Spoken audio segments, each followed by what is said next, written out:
Hello. Hi. All right. So I want to talk a little bit about a keynote that I did yesterday. I had the privilege of doing a local keynote, which is really rare for me. I very rarely get to get in my car and go to do a keynote. Usually it involves me getting on a plane. So this was an extra special group that we got to do this with because it literally got to just drive down, do it, and come back. So anyway, that was just my own little excitement for the day.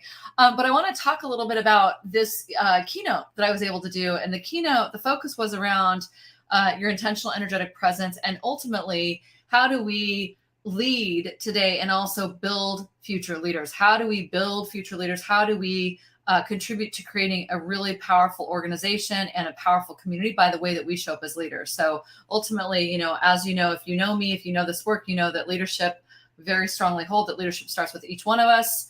How I show up as a leader has a huge impact on how I inspire leadership and grow leadership in others around me, has a huge impact on how they're leading others, has a huge impact on our organization, on our community, on our clients, et cetera, et cetera. It's all contagious, as you know, per my books, Contagious Culture and Contagious You.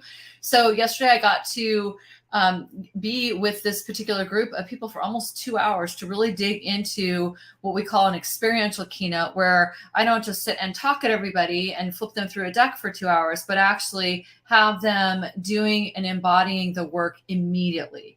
So a couple highlights for you.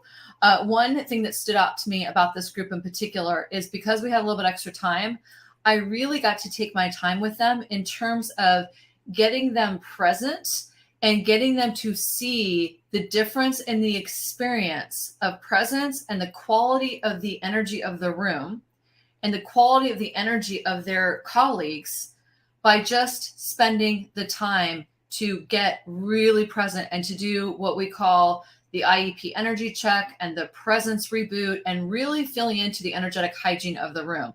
Now, if this feels woo-woo to you, which if it does, that's cool. It's a little woo-woo. I'm gonna admit it, a little bit woo-woo.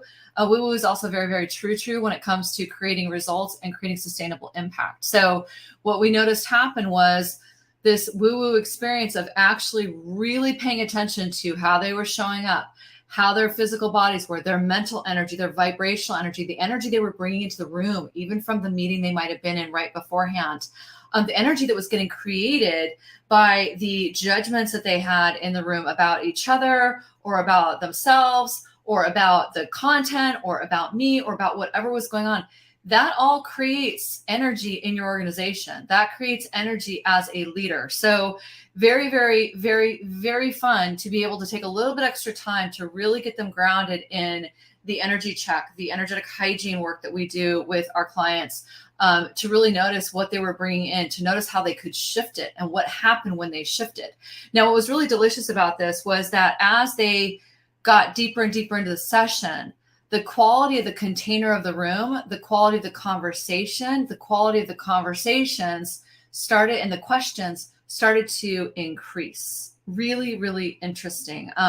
This is the first time I'd done a keynote in the way that I did it. It's actually one of my new favorite ways to do it, I think, which basically is to have it be incredibly organic, and to really work from what's happening in the room, no matter how big or small that audience is. But the end result of it was that they were able to then start to really look at how were they affecting their teams? How was the energy they were bringing to their work affecting their sales conversations? This was an industry that is very heavy in sales and performance. And they were able to really start to notice like where their mindset, their beliefs, the way that they were thinking about things, about their clients, about the projects, about the sales cycle, how that was actually impacting their ability to show up really beautifully and to close deals with their people.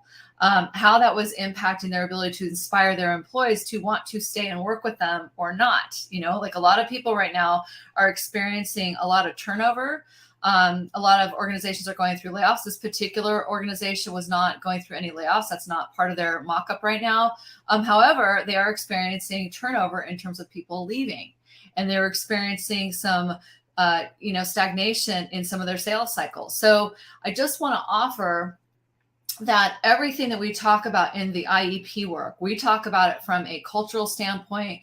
We talk about it from a leadership standpoint, how I show up is creating my experience. It's creating the experience for the people around me. I have a ton of control there. When I fully own that and really start to lean into that and let it work for me, I have a ton of power to actually influence, not change, not control, but to influence what's happening around me in a more positive way. So just food for thought. I guess the bottom line of this is take the time to do your energetic hygiene. Take the time to do that. It will pay off in your culture. It will pay off in your personal relationships. It will pay off in your sales. It will pay off in your business development and your sales cycles. And it pays off in your design as well. So just take the time, go slow to go fast. I don't care what room I'm in. What I notice is the more I take the time to really get the people in that room to experience how different it is in the terms of how they're thinking, how they're seeing each other, and the experience they're personally creating. When I take my time to do that, the more and more I take my time to do that, the more and more impact we have in those rooms. And the more they get to then take that and affect other people the next day or that night at the dinner table. So food for thought. If you are interested in having me do an experiential keynote for your organization or your association or your upcoming conference, reach out. I love to do them. They're so much fun. We can either have you work with my company directly or we can set you up with my agency. It just depends on what you're looking for and what the couple details. So just reach out. The way that you can reach out is you can go ahead and you can contact us right here. Contact us right here. My team will get you set up with a entry point questionnaire to learn more about your event, what you're looking to do, to make sure that I'm available, to make sure that we've got the right things set up for you, to see if you want books to go with your event. But we are really starting to double down on this as the team continues to grow, as the company continues to grow, I have now more time and energy in my schedule to go ahead and to get out and to do more of these experiential keynotes and to take my time with audiences. So if that is you, we would sure love to hear from you. Have a beautiful, beautiful day. Take care of yourself and lead on. Okay, bye-bye.